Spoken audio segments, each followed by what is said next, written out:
There's something very human about the desire to want to soar. I have a 3-year-old son, and the first time he saw a plane, he looked up in the sky, he stared at it, and he was just amazed by it. It's about giving people the opportunity to do things in an aircraft that they maybe wouldn't have the opportunity, for one reason or another, to do in real life. People tell us that, oh, I could never do that. I don't know how to fly an airplane. We show you can.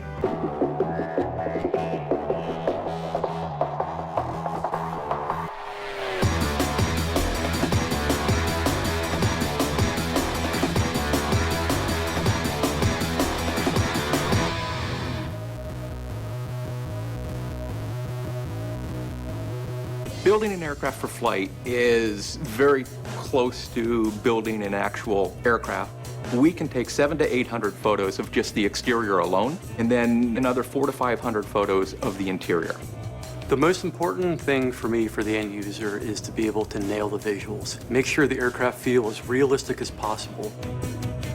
The instruments are the heart of the simulation aspect of Microsoft Flight. If I'm coming in for a landing on a foggy, windy day, I can't see the runway, I can use the right instruments to get that plane down safely on the ground. We've got our roots in Flight Simulator. We want to pull parts of that legacy forward. And if the cockpit isn't for you, you can still have a great experience flying the plane from the outside. The sounds of the aircraft model in particular are taken from that actual aircraft. The switches, any motors, anything that's idiosyncratic to that aircraft.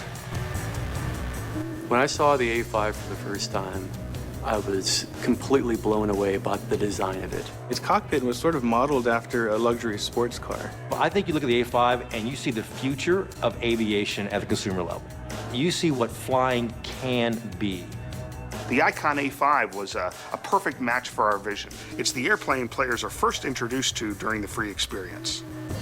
There's no one else out there we'd rather partner with than Microsoft to try to bring aviation to the consumer and bring it in a fun, exciting, visceral, dynamic way.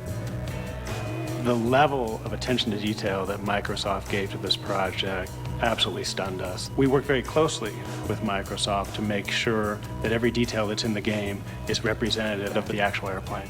Icon was able to provide us CAD drawings. It gave us a model that was definitely more accurate.